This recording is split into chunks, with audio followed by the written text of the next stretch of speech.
And this is on monster VMs, and it really is the focus is database virtualization. So this is the slide about me. I've been doing Oracle since version 3. I like to think about the days when Larry Ellison actually did support calls once in a while. That kind of puts it all in perspective. I am an Oracle ace today. I am a Microsoft SQL Server, or what they call Data Platform MVP today. I am a vExpert. I'm the original Oracle Press author. I helped found the Professional Association of SQL Server. I was one of the founders of the Independent Oracle Users Group. I've been very active, and I write for some publications. And what a surprise, I'm also an independent consultant. What a surprise. I'm very fortunate to have David. I've been doing this presentation, it's based on one of my books, for about 7-8 years, and I always have a second presenter because it makes it easier to go through so much information. Last year, David had his training wheels session with me, and he did great. So now we're at the big boy session, and so David is actually joining me, but to be honest with you, he's a wonderful technologist, and I'm very lucky to have somebody of David's caliber to join me. Well, thank you. My name is David Klee. I own and operate Heraflux Technologies. We really focus on how database technologies and infrastructure really come together. I'm also a Microsoft Data Platform MVP and a VMware vExpert, and I've been virtualizing big database servers, specifically SQL Server and a little bit of Oracle, since 1999. Yes, I'm a glutton for punishment. He is my resident geek here today. This is the legal disclaimer. This is my opinion. It's not the opinion, well, it actually is the opinion of my employer because I am my employer. And David, I guess that would be the case in yours. Okay, this is just a shameless plug for one of the books. My latest book is Virtualizing SQL Server, Doing IT Right. A friend of mine is an artist and decided to have a little fun at my expense. There is a bookstore here, and it's really funny. It's like try to find the bookstore every year. They always move it around on us. But there are a lot of great books. The people that run the bookstore do an excellent job of having the latest books on virtualization technology here. And there's going to be some book signings. Yeah. Okay, we both participate in the VMware Experts program. This is where we fly experts in. The latest one that we just did was an Oracle programmer in Dublin, Ireland. Before that, we did a SQL Server, right? SQL Server. In Bulgaria. If you are a loudmouth, I mean is you are very active in social media, you're very active in the user community, you feel that you're an expert. My definition of an expert is an X is a has-been, a PERT is a drip under pressure. So if you're a has-been drip, like many of us experts, but if you feel like you may qualify, please talk to David or I, because we are putting together different sessions. VMware flies you into a location, and for 3 days has the smartest people at VMware teaching us everything about virtualization. And we get a lot of material from these programs. And so we're very fortunate, and you never know who's going to photobomb us, if you haven't figured that out already. This is the outline of the presentation, reference slide. You want to define a monster VM for us? Yeah, a monster VM, specifically when it comes to database stuff, these are the big VMs, the ones that we are afraid of. These are the ones that we fear we don't want to touch. Realistically, these are the VMs that I call bigger than 8 CPUs, a lot of RAM. These are just big VMs. But vSphere 4 was when they really started to focus on big, complex VMs. So you were doing it long before 4. Oh, yeah. Okay, and so I used to have multiple presentations. I did an Oracle one, I did a SQL Server one. Well, at 120 slides, it's just too much work. And then as I really looked at both of the decks, I realized the issues are all the same. Yeah. The issues are the same for any big, complex virtual machine. So things we teach you today, you can apply anywhere. And the other thing to keep in mind is that this presentation will get more and more technical as we go along. And so we're going to talk about Project Capstone. Anybody ever hear of Project Capstone? I always find that so interesting. So 2015, they decided to take the biggest, baddest HP Superdome, 480 threads. They decided to create a really big virtual machine and see how many transactions, taking a photo? Right, how many transactions they could pump through it. Oh, look, Dave, you showed up. You did your own DVD. Do you want to talk about this a little bit? Yeah, essentially, if you want to benchmark a big database server, which is exactly what they did, there's only a handful of really good database benchmarking tools out there. The one that I like to use is called DVD Store. Actually, one of the guys from VMware and somebody from Dell actually wrote it. It's available there. We've actually got a how-to guide right here. It shows you how to use it. So if you want to be able to stress test this stuff, you create a sample workload, you load it into a database, and then you just pound the heck out of it. And he's got a how-to guide how to do it yourself, GitHub. It's available, the DVD store, and it's orders per second, right? The concept of a retail operation. And in fact, when they did it at the reference side, it scaled, right?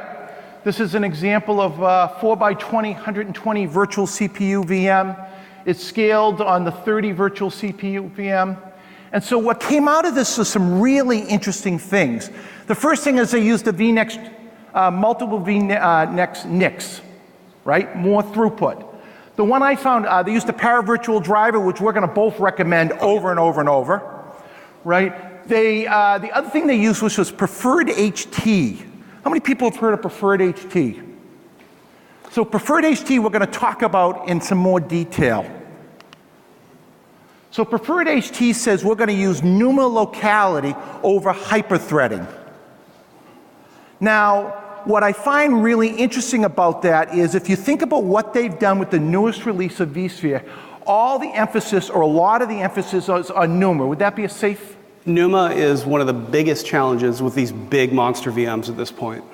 So if you can size the VM within a NUMA node, you will get optimal performance. And in fact, we would both argue that it's what, 40 to 60% performance improvement? In some use cases, it's up to 40 to 60%. It's significant. By sizing. So in this case, what they said was de-emphasize hyperthreading and emphasize NUMA locality.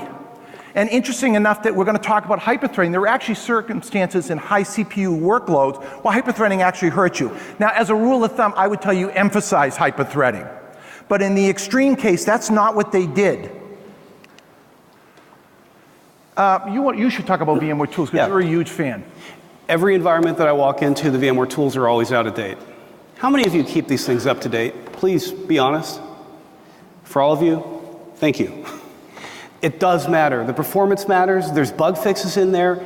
It really does matter. Please keep these things up to date. With the latest versions of VMware, you can do this transparently to the user. You don't have to take an outage window to do it now.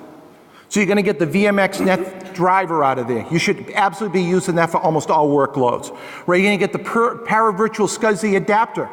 And by the way, you don't have to pay extra for it.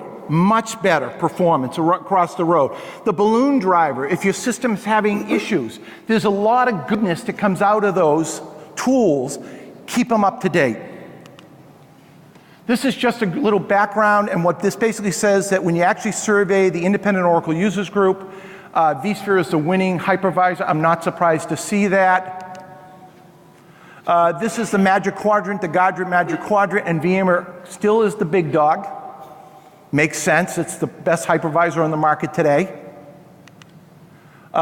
This is really interesting because that's actually a bottle of VCDX ale. So anybody, I would call that the doctorate of virtualization. It is the doctorate of virtualization. Anybody with a VCDX in their title, respect them. They have earned it. Do we have any VCDXs out there? That gives you a sense of just how rare, but it's one of the hardest qualifications to get, and when they graduate, they get a 6-pack of VCDX ale.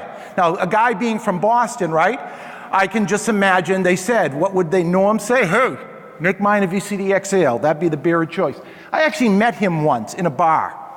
Norm, sitting on the end of the bar. And he got insulted when I said, hi, Norm. Well, if you're the guy from Cheers, and you're sitting on the end of the bar, you say, hi, Norm. I found that interesting. This one I find fascinating. Microsoft, for the second year in a row, beat Oracle. How many Oracle people out there? You should wake up to this, because this says, yeah, I know, you don't want to admit. Hey, I admit I'm an Oracle DBA. I'm a recovering Oracle DBA, okay? Yes, I put up with Larry Ellison's crap all the time. But This is a big deal. This is a huge deal because you're now able to do these big, bad databases in SQL Server. And in fact, when Gartner looks at the total package, this is the first time that they've lost, second time year in a row, in over 30 years. That's a big deal. Okay. And do you know why we get that? You get this in most VMs because of bad drivers with physical hardware. But in a VM, you don't have to worry about it. Right? Less drivers, you are more likely to vet them all, you're less likely to see that. This is just a business case, it's a reference slide, it's really about consolidation. And in fact, from the Dublin thing, one of the Oracle attendees said this, which I thought was really interesting. Do you even need Oracle Enterprise Edition? You're on pure storage. The game's changing. The cloud is changing the game. And there are now ways to get that high redundancy without some of the traditional solutions. Show me the money. This is why virtualization took off. Great reference slide. What do you think about CPU hot plug? Yes, this really is me. That's Dave. It's a bad idea. Yeah, that was a bad idea. Because it disables NUMA. How many of you have this enabled in your environments today? Shut it down, baby. Shut it down. For these big monster VMs, you're hurting the performance. Turn it off. Right? And then if you really think about it, this whole concept of having it, if you're an Oracle database and you wanted to be able to hot add memory, you'd have to oversize the SGA to have it available. And the one thing we both agree, and our experience has taught us, a bloated SGA slows down yourself and everyone else. Everything. Right? Virtualization is a shared environment. It's why when DBAs first came to it, they had such a hard time with it. Because they were used to being on these standalone machines, they were used to hoarding, right? When it was time to purchase new hardware, they always asked for more than they needed, so they always had it. In a virtualized environment, it doesn't work like that. It's a shared resource environment. So we want to talk about the overhead. What's been your experience? Yeah. On average, we've benchmarked this thing on the tiniest machines all the way up to a brand new Superdome X, 768 cores. It's incredible. We're looking at 1 to 2% performance hit linear across all of that, and that's at worst. I mean, it's incredible. So I don't want to hear about the overhead of the hypervisor. It's lean as possible. And in fact, there's a link to a case study that shows where there's actually cases where the hypervisor is outperforming bare metal. The point of it is the hypervisor is so thin today, that is not an issue any longer. I find this one interesting because it's an oldie but a goodie. In 2013, they took a 3-node Oracle RAC database. Oracle RAC is active. They took node A and said vMotion to node B under load. They said Oracle instance on node B, vMotion to node C under load. Oracle instance on node C, vMotion to node A under load, all at the same time. They did the merry-go-round of vMotions. Do I think you should do that with your Oracle RAC databases? Absolutely not. But they did to see what would happen, and nothing broke. Everything worked. I've not seen another hypervisor do that, or even attempt to do it. But what it shows me is true abstraction from the underlying hardware. And then when I did more research, one of the things I found out was vMotion came out in 2003, 14 years ago. They figured it out over 14 years. This is one of the, you want to talk about the new feature? This is one of those. If you've got vRealize Operations Manager running, you can actually turn on something called predictive HA and DRS. If the host is experiencing hardware quirks or issues underneath, it can actually proactively get everything off of that host and get it out of the way so you can take it down. And for DRS, if you get things that really spike, and database servers will do this, you know, big processes that run in the middle of the night, big reports on certain days of the month, it will actually proactively free up resources in the background to make these things run better. It's really cool. The problem is you got to be careful from a licensing perspective. Yes. What happens when you take your Oracle database and you move it to a machine you're not licensed for? the meter starts running. You've created a huge licensing problem that they will find. In fact, they intend to audit, what I've heard unofficially, in the next 2 years, every customer. So if you haven't gotten a license managed services audit, it's on its way. And if they find that, that's a huge problem. So you've got to think about this from an affinity rule perspective and what things you do not want to just automatically move around. But the capability's there, and it's predictive. And that's a huge game changer. That's a really nice thing. Put it this way, licensing from a SQL Server perspective per host is upwards of $100,000 US. Oracle is anywhere from 3 to 10 times that. You don't want to be caught out by that, trust me. And they're now starting to do things like predict that the storage layer is going to break or the machine's going to break. So we're now starting to see that, what I'll call machine intelligence kicking in at this level. I just find this one so interesting, right? Because we had a customer that was a healthcare customer that monitored critical life functions in hospitals all across the US. And they were having huge performance problems. In this case, it was a SQL Server database. And they couldn't use more than 50% of the available memory and processing power on the box. When we realized what happened, it was a BIOS setting. So we said to the customer, we need to reboot the box. Customer says, we can't take it down. We said, we just need it for 5 minutes. We kept asking. Finally, it got to me. I looked at the box, standalone database, direct attached storage, system's supposed to never go down. This thing was never architected with the idea that it would never go down. And so it really creates, and it brings what I call the service level agreement in the DBA, and I think this kid's face says it all, but I think we should make a point. Management expectations concerning the availability of resources and the ability of the physical infrastructure to support that. And if they're not in sync, you need to have the conversation. The elephant's in the room. You need to sit down with management and say, if this system's never going to go down, then I need the following investment of technology. And they say it's $500,000, and management says, no, we can't afford it. You say, well, when it goes down, you may be down for 8, 10, 12 hours. Now when the incident happens, everybody's got the proper expectations, you don't lose your job, and frankly, you're doing your job. You're identifying and setting realistic expectations. So we call it, do you want to talk about the good intention BIOS settings? Yeah, so by default, a lot of these settings inside the BIOS want to save power. We all want to save power, but realistically, you're already saving power because you're virtualizing.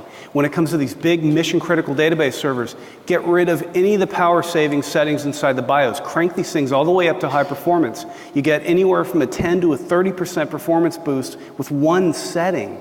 That's a big deal from a database perspective. Do you want to talk about Snoop? Yeah, from a Snoop, basically CPU setting, there's one more setting inside the BIOS. It's a NUMA, it's in the advanced settings in there. It's called default Snoop mode for NUMA introspection. It's called home Snoop is what we like the best. And so I always think about, if you were down for 3 days, how would everybody feel about that? But you met your SLA of 99.9%. How do you think management would feel about that? I know what my management would say. Don't let the door hit you in the you-know-what on the way out. You're done. You met your expectation, but you really failed. So you got to put a little common sense. And so now we're going to talk about one of the classic things that happens when you start virtualizing. It's about consolidation. And then really what happens is you put more critical things in, it becomes performance. I do want to point out these faces of different people that have helped with this presentation over the years. It takes a lot of good technologists to put together a presentation like that. And there's a joke behind each one of these faces, why they are where they are.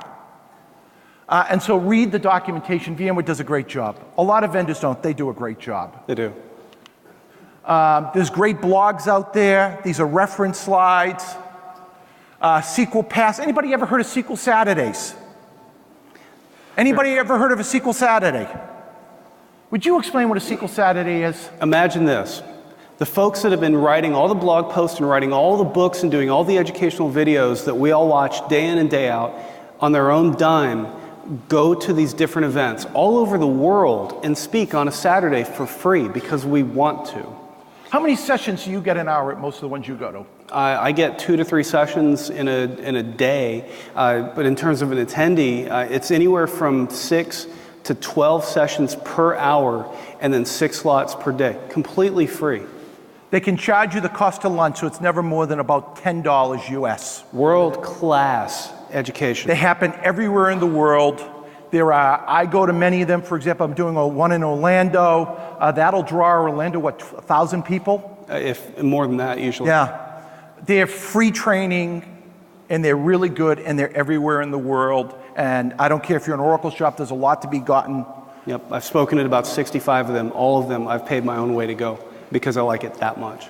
We always identify these papers. We're going to talk about some new ones that came along, but one of the things is the CPU affinity feature. Anybody heard of the CPU affinity feature?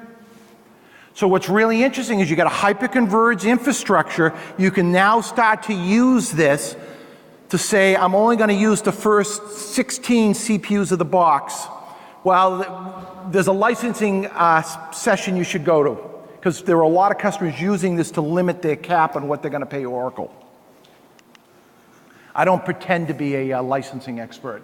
My blog, David's blog, Mike Webster does a great blog. It's always in the top, I think, 25 virtualization blogs. He's one of my co-authors.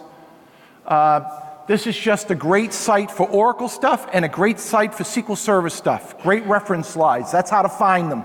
VMware likes to move them around every once in a while. These are papers that are worth reading. Right, what's new in 6.5? What's new in performance? Read them. You in will find 6.5. Yeah, you'll find little things in there that changes your expectations, even the way some of the things that we've done for years and the way they don't work the same anymore. We'll highlight a couple of these. Okay, we're going to talk about something particularly about NUMA. Yes. All right, we both recommend the new book. Yes. I don't care what you're doing. They have it here. You go buy this right now, and you read it twice, and then you give it to all your coworkers, and you force them to read this. If you want everything you've ever needed to know about NUMA and memory management and how it relates to these big mission-critical apps, you buy that book now. You don't go to the parties tonight. You go read this. It's in the bookstore. You can get it there. Okay, we all believe that the most important thing you can do is baseline. Yeah, if you can't baseline it, you can't improve it. And people always ask me, well, what can I do to make this run faster? My response is always, well, how do you know it's running slow if you can't tell me what it's doing when it's running right? So the core question, ask yourself the question, what is the VM doing when it's running well? Give me the baseline, show me what it's supposed to be doing, and then we'll go from there. Okay, and we consider this very critical, especially for critical workloads, monster VM workloads. We all know, or at least from a DBA perspective, application code is the major source of aggravation and performance. Guaranteed. I have to fight this every day. If your physical infrastructure isn't performing it well and you put it on a virtualized infrastructure, don't expect it to change unless something else has changed. Garbage in, garbage out. I call it the IT food groups. If you're going to have a performance bottleneck, disk, CPU, memory, and network, and statistically, what do you think the bets you would bet on? It's storage. Almost always it's storage. Over 80% of the time, it's storage related. Yeah, especially with a big database server. 80% of the time, those are the stats coming out of VMware support of the calls that they take. So if you've got a problem, read the storage vendor's documentation. So the choke points, I like to reiterate this, the choke points are those 4 places. And it doesn't change. I don't care if you're in the cloud. When you baseline a database, Dave, wouldn't you do things a lot differently? Oh my. Most of these applications out there will give you a 5-minute roll-up. Some of them give you a 30-minute roll-up. That's useless. When we go do this at a minimum 30 seconds, because a lot can change in 30 seconds, and that gives you a much better time slice to actually go figure out what it's doing. So we both believe the lower the level, the better. Right? By core, by NUMA node, by drive, by disk controller. As granular as you can possibly get, every facet of what you're looking at, because with worst case scenario, you got too much. I'd rather have too much than too little. And so if you don't do it at a low level, you're going to smooth out the ups and downs. You're not going to buy enough VMware licenses. Nobody's going to be happy. And in fact, we talk about bloating VMs. So we had a hospital in the Boston area. 2,500 database instances, they did P to Vs, physical to virtual. All they did was bloat everything. They bought way too many licenses in that scenario. This is actually the classic about baselining, but when you baseline, you got to have two perspectives. Is your perspective consolidation, or is your perspective performance? And if it's performance, then you got to look for that peak work point. If it's consolidation, you want to look for that average workload. So you want to read the data two different ways, depending on what the end result is. These are all reference slides, and once again, I point some David takeaways. These are spreadsheets that say, what do you look for? And by the way, the deck's available. It'll be available almost immediately. And I'll give you a hint, you can go to the US, this deck's available. We both just came from Vegas. Reference slides, and of course I'm having a little fun, two geeks in a truck. What are they doing? They're moving their monster workload. Right? Reference slide. Okay, where are we for timing? We always like to do timing.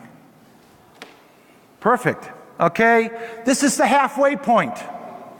You've gotten through about 60 slides. How you doing out there? Now it gets more and more technical. Okay? Those are some pictures. I like to take pictures. You have a wonderful countries here. I just spent some time last year in France. So those are two pictures I took when I was in France. Oh, fake news. We love fake news in the US. We can't help it. We get it everywhere. And I'm poking fun at a certain person who's fighting with Korea right now. If you can't tell that from the database icon. It's gonna be great. Right? Oracle software running on VMware technology is not supported. Does anybody believe that? I always run into somebody at the conference who says, well, my Oracle sales rep told me it's not supported. Fake news. Okay? Anything they can to make them. It costs more to license Oracle software in VMware. False. Fake news. Oracle suffers from performance perspective when running on the SDDC. Fake news. Let's just get it out there. Okay, let's talk about IOPS on the Oracle side. Oracle will sell you lots of tools that help you figure out when you do your baseline what your IOPS requirements are. Anybody ever hear of SLOB? Silly little Oracle benchmarking tool. Kevin Clausen, he just left, he's at AWS right now. He offers the tool, it's free. It works with flash storage array. It's a great tool to figure out storage requirements. You want to talk about the SQL Server side? From a database side, from Windows side, Microsoft has released a tool called Disk Speed. It replaces this old tool called SQL.io. We've got a how-to guide, a batch PowerShell script, and a spreadsheet to really help you analyze this stuff. Now, no matter what anybody says, these are wonderful tools to tell you what the performance ceiling of a particular storage array will do. This is not a replacement for a database workload test. Work with your DBAs. They have the ability to replay a production workload on a new array for testing. The stuff comes built in. It's free. They can do this. And by the way, their replay tool, what do they charge for their replay tool? Nothing. What does Oracle charge for its replay tool? A lot of money. It's called Distributed Replay for SQL Server. Talk to your DBAs about it. It's awesome. Free. What a novel idea. Good Lord. Okay, shared environment.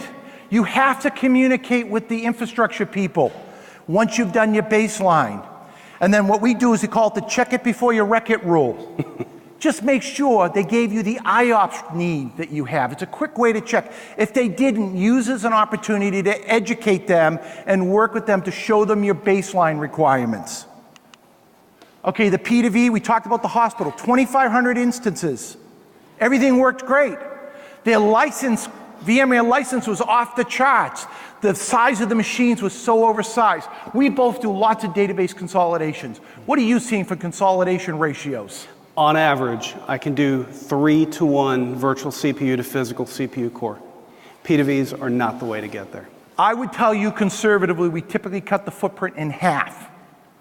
conservatively. We just got done with a big license analysis for a US-based airline, and we did exactly that. We found that 70% of the CPU cores we could cut at about a 50% CPU license savings. That's upwards of about $12 to $15 million US. So now if you go to Oracle and say, I need half as many licenses, I'm just going to tell you what's going to happen. Well, you've invalidated your volume discount, and now with the new price, you're going to owe us more money. You're not going to save any more money. What you're going to do is not ever have to buy more licenses. But it's just not going to save you money. I just want to set the right expectation here. But it would feel good that you don't have to buy more. Okay, installation, same as the physical. Yeah. The database doesn't know it's virtualized. Don't tell it. It doesn't know. It's pure 100% abstraction. Don't tell it. Oh, you should talk about this. I love this. We love this one, both of us. Give me a baseline of your environment. I want to see what the resources are actually consuming. So this was live from a customer site, and you can't make this stuff up. I went and took a really good look at the CPU consumption, this big database server, and we found out that right after midnight, starting at midnight, working our way across, the database folks have to do a bunch of stuff every night with the database. They do index maintenance, and then they were doing database backups, and then immediately afterwards, they kicked off a batch load. Right around 9 a.m. was the start of their business day, and everybody got to work right at 9, logged in, checked a few things, and then stopped working for 2 hours. But then their employers would cater lunch every day to keep them in the building, so they would all work over lunch, you know, because they got free food. And then they all went home early. And then after they got home, they all worked through the early evening hours to finally get done what they needed to get done that day. And then they stopped, and then the nightly batch processing kicked in. But that's the real world. Yeah. And there's a story to be had everywhere. Okay. Do you want your high-performance monster VM waiting on the slow VMs? No. It's one of the reasons we like to, we'll talk up the road about separating the environments. Right? Monster VMs don't play without others, well with others. They don't like to wait on other databases. They want what they want when they want. It's like a baby crying for food. Feed it, or listen to it cry, right? It's life. So that's the reality. They don't play well. So we're a huge fan of memory reservations, right? Yes, full memory reservations for all these critical VMs. Right, and consider the cost. Oh, and this is the other thing. We would tell you to put it in a separate environment.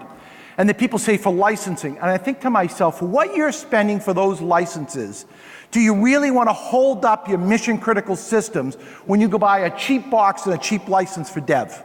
Yeah. It just doesn't make good business sense. You want to talk about this one? Yeah, you can install multiple copies of these database engines to run on the exact same machine, but please don't. If I'm going to manage resource allocations, I want to do it at the VM layer. I don't want to have to go into the VM to have different database instances fighting each other for resources. So one VM, one instance, keep it at that. And if you have to go any further, then a lot of times I'll say one application's worth of databases only. Try not to let these things commingle. Now, licensing excluded, of course. That's a perfect. Yeah, don't let the licensing tail wag the dog, but I think that's the point. One application's worth per VM. You can tune at a VM level. You can isolate problems at a VM level. You can isolate security. vMotion at a VM level. Yeah. You can do memory reservations at a VM level. All this goodness comes out of it doing it this way.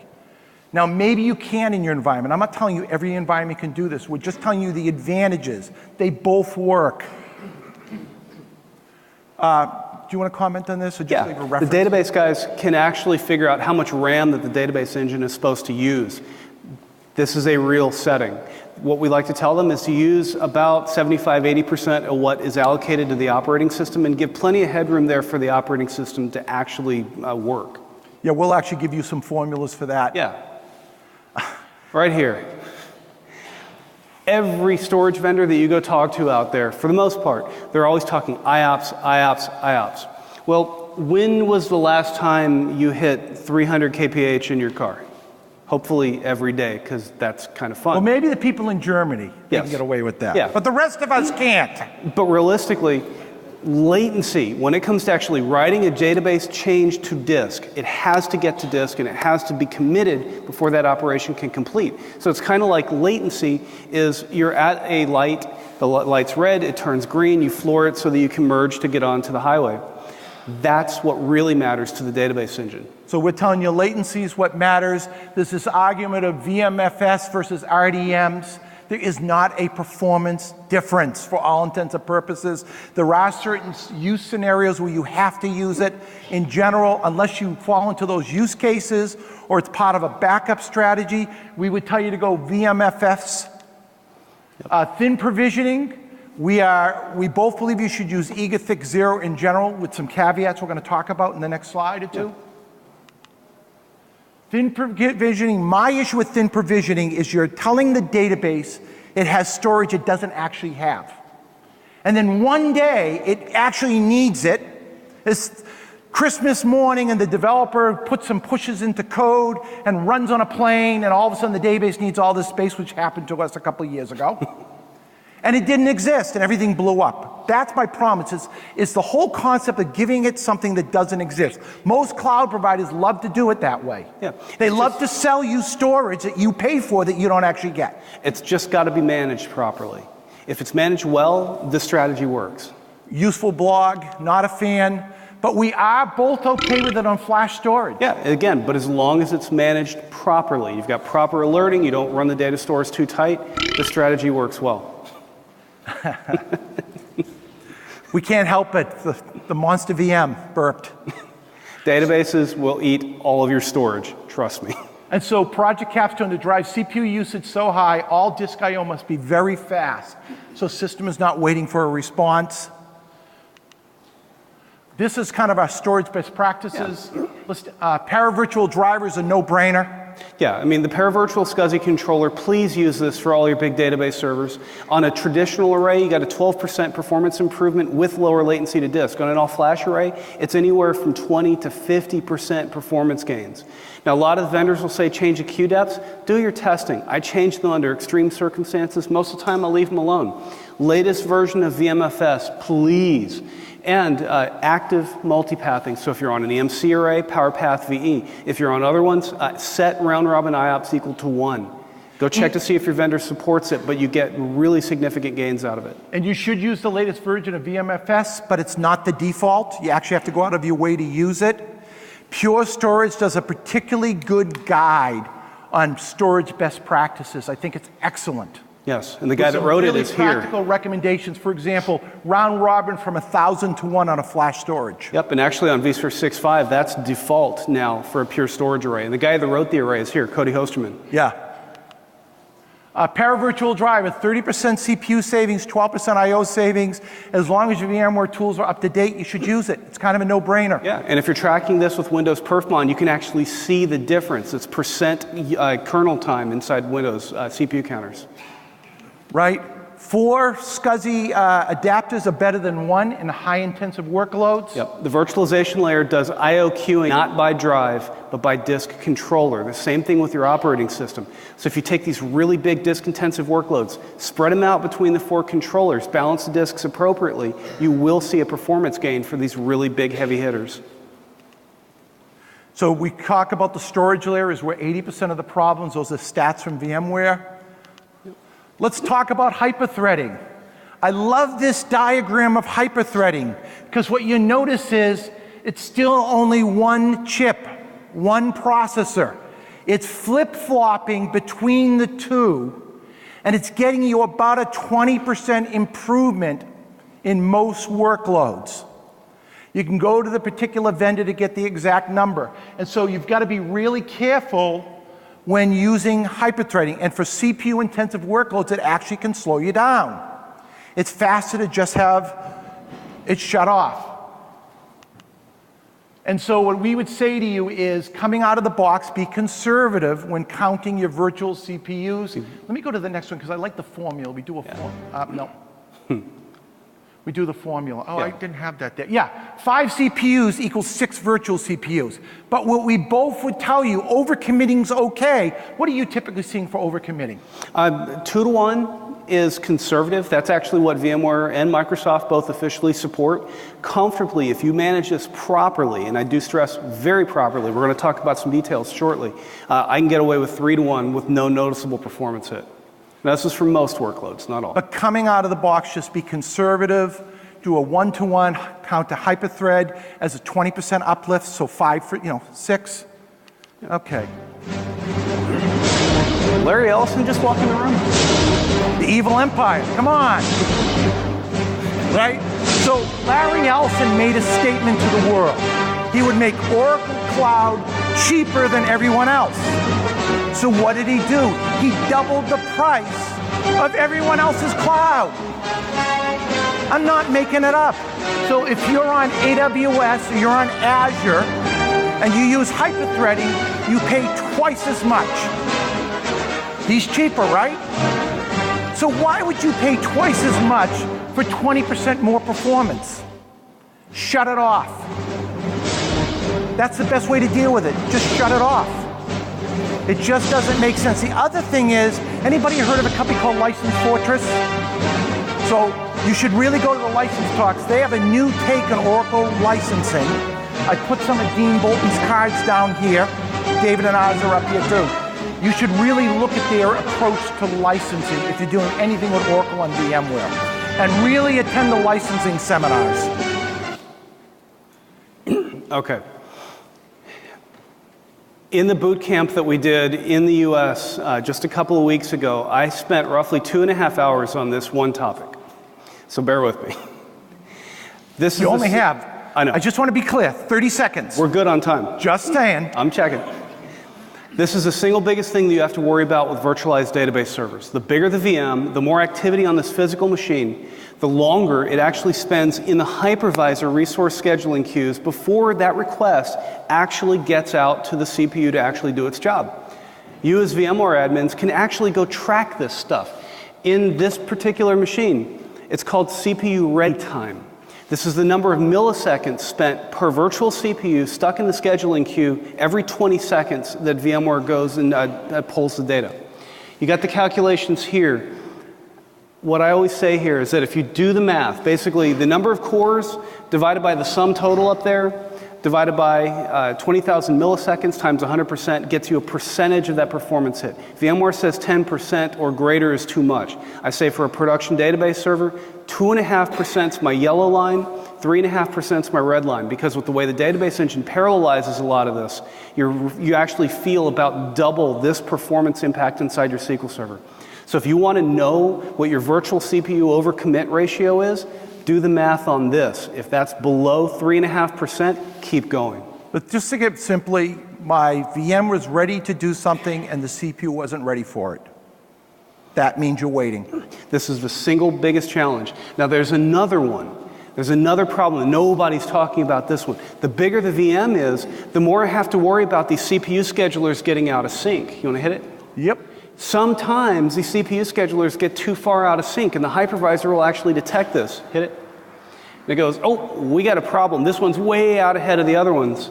And then it pauses one or more of them to let the others catch up. And by the way, databases do parallelization of workloads all the time. And this is a huge factor to deal with databases when it gets out of sync. Yep. And it releases one and life goes on. Now this is called CPU co-stop. You want to go to the next one? Yep. Yeah, nobody's talking about this. And the bigger the VM, the more you have to worry about this. And we're talking 15, 20 CPUs. And what you're going to see is that on a normal day, you're going to get little ripples in here. No big deal. They're not sustained. They're not problematic. No problem. Life goes on. But the worse it gets, the more you overcommit, the more the workloads are out of balance because you haven't given them the right number of CPUs or you haven't balanced the NUMA nodes properly. These things go up. And if these things start to get sustained, what you're going to find is that it immediately becomes a major performance bottleneck for the database servers where these things can go unresponsive for 5, 10, 30 seconds at a time. We're going to move. Demand versus entitlement? There's another one, demand versus entitlement. This is they're hidden in there. Demand is if the VM had no CPU scheduling pressure whatsoever, this is what it would actually consume. And entitlement is based on the demand on the machine itself, this is how many megahertz are actually available for it to use. If demand crosses entitlement, you have a performance problem. That was bad. That was significantly overloaded. These are live screenshots from customers of mine, actually. That one was this problematic where every once in a while people would just go, yeah, it ran slow for a few minutes, you know, an hour ago. We call that the pain in the you-know-what. And this is one where they would always say, well, every 15 minutes, this thing just crawls for a couple of minutes. There you go.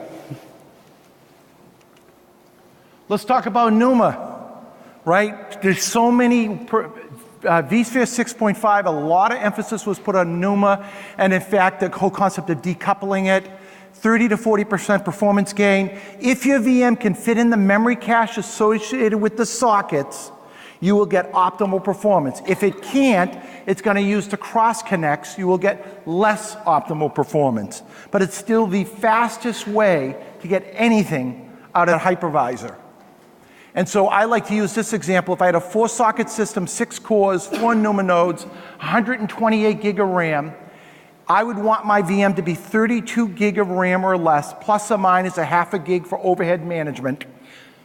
And I would get optimal performance. So the easiest way to do that is to right-size it, get rid of things you don't need, don't bloat it, and you're more likely to get optimal NUMA performance.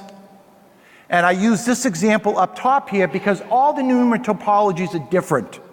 So I'm telling you, you need to go to the hardware vendor to understand what that topology is. And we would both recommend playing with it a little bit. Yeah, yeah. And then there's the warning. Oh, yep. Your warning. You want to give me a warning. You want to go to the next slide? Oh, it's that one, actually. Okay. In essence, vSphere 6.5, you've all been setting cores and basically sockets, a number of cores per socket for years. It doesn't matter anymore. The front end does not listen to you. It actually will go and assign a NUMA alignment with what it thinks is best. Now, most of the time, it gets it right. Every once in a while, from a database perspective, though, it does not give an optimal configuration. I have a blog post here that'll actually show you how to override their settings where they ignore what you do and to actually forcefully do what you do. Because if you can prove that it runs better through the baselines, then you can actually make a performance gain. What happens if you vMotion to a different NUMA topology? Yeah, the problem here, if you've got a mixed hardware environment, if you vMotion from one machine to another, and then you restart the machine, the NUMA alignment that's presented to the virtual machine may change. Your database administrators have got parallelism settings all over the place inside the database engine set for that machine. If that changes, you could have a very serious problem on your hands. So it's really important to understand that when it first establishes, it establishes a NUMA topology for the VM that stays with it through a vMotion. Unless you bounce it, God knows what's going to happen if the machines aren't in alignment. Okay, and software. Oh, there's another one. SQL Server geeks love this stuff, but it's a real pain for all of you. If they find more than 8 cores in one socket, the database engine itself can subdivide those cores to create soft NUMA nodes. So this is one of those, you need to do the testing. Is it better to actually force more NUMA nodes into the VM so this doesn't turn on? Or is it better to let this auto-manage it? Your workload, it completely depends. So you have to do the testing on this. Okay, ballooning, stopping, we all know, or you should know if you're in IT, is bad. It will slow you down, right? That's obvious. There's been this talk about shutting off the balloon driver. It absolutely makes no sense to shut it off. It's better to let it balloon if your machine, your physical host is having memory issues. This is a more efficient way to deal with it. Allocating too many resources can actually slow down the VM. We keep talking about bloating is bad for overall performance. Yep. And Keep it's in measurable. mind your business cycles. Yeah, it's measurable. Giving too many will slow it down. Your DBAs will argue until you're blue in the face with this. Have them call me, talk some sense into them on your behalf. Okay, so we are huge fans of memory reservations for those critical workloads. But what it means is, and I use this example of when you create a memory reservation for the entire size of the VM, the swap file becomes 0. You can actually go look at the physical swap file, and in that example, it's 0. It will never swap. It also means no one else can use that. But we are huge fans for mission-critical workloads. This is just a reference slide for the accidental DBAs of the DBAs. We both love large pages, and I've been talking about large pages for about 7 years. Yeah, large pages on SQL Server, huge pages on Oracle. It basically just says, hey, you're eating a whole lot of RAM. Just be more efficient with it. Virtualization, VMware fully supports it. About 16, 17% performance improvement. And in fact, they don't typically swap. If a machine has memory issues, it take the large pages or huge pages, break them into small pages so they can start to deal with them. And that is an expensive process. We should talk about this because this will cause your system to crash. Yes. That's a balloon, by the way, exploding. Yeah, so there's one of those things. The database administrators tell the database engine to lock the memory pages where the operating system cannot grab it and reclaim it. So if you have a host with a whole lot of memory pressure and it's ballooning, Windows will go like this and SQL Server's right here, and it will not give any back. Best case scenario, it blue screens. Worst case scenario, I've actually had Windows could not accept any more inbound TCP connections because the TCP stack failed, but the database engine was up, and their UDP-based monitoring system didn't alert that it was down. Okay, this is a good reference site about how to size from an Oracle database perspective. So don't oversubscribe memory for your production loads, right? Memory reservations are perfect. And the other thing is, physical limits are hard limits. So if the box only has 64 gig of RAM, it doesn't matter how much you want to over allocate, there's only ever going to be 64 gigabyte of RAM that's being used. And that's just an important concept. We're going to talk about jumbo frames. We're both huge fans of jumbo frames. Yeah. Historically, it was 1,500 bytes. And then I wondered, I did a little research, I said, why 1,500 bytes? That seems like an odd number. Like it's not divisible by 8. Right? Usually in IT, it's divisible by 8. And so what I realized was in the old networks, anything faster than 100 bytes, it was like an old typewriter. It jammed it all up. So that's how we got that default setting. And it's still there. In today's networks that can support jumbo frames end to end, without any constriction points, end to end, you should crank it up. Things will move faster. In fact, we would tell you to set it for SQL Server and even Oracle 8192. Yeah, especially do this for your vMotion network. Yeah, that would make a huge impact, right? Think about it. Do you want to move it in a pickup truck or tractor trailer? Because that's the difference. And there's some great best practices paper. This is putting the network all together. Yes, the DBAs are going to want to separate out workload streams. Let them do this because now they can track, they can monitor. You can do QoS, you can segregate for security. So I mean, backups, vMotion for you, for them, availability group and rack heartbeat communication, all these things, they need to be able to granularly. You put it on a separate network adapter, now you can do it. You want to talk about security isolation? Yeah, well, security isolation is huge. A lot of this stuff is not encrypted in the background, or if it is, you want to be able to certify from any of the regulatory compliances that you've got. You want to say this is isolated, nobody can get in, nobody can sniff this stream and try to get some of it. And the other thing, it seems simple, but use the VMX Net3 driver. Yeah. Project Capstone, VMX Net3 driver. There are special use cases, but I'm telling you, odds are that's the best driver for you. This is good. We're doing really good for timing. We're at 120 slides. The surveys, please come out. It's how we get invited here. We like to come to different places in the world. So please, and it's good feedback for us, what we did right, what we did wrong. Yes, any questions that you have, we're going to be up here for a little bit, but we'll also be in the VM Village near the VMware Champions thing today at 3 o'clock. Any questions that you have, we'll take all the time in the world to sit there and answer any questions, talk with you one-on-one. There's going to be 5 of us up there. We have a blast with this stuff. Yeah, so the VM, at 3 p.m., please, there'll be a bunch of us there. It would be a great way to answer questions. And we've got what? Tom LaRoche is joining us. We've got Tom LaRoche. We've got us up there. We've got Argenis from Pure Storage. We've got Niran Evenchen from VMware, double VCDX. I mean, brilliant guys. Right. There's cards up here. If you're interested in License Fortress, I think it's worth taking a look at. I highly recommend the license talks. There's some great people. Dave Hesseling's going to be here. Yep, I've got House of Brick.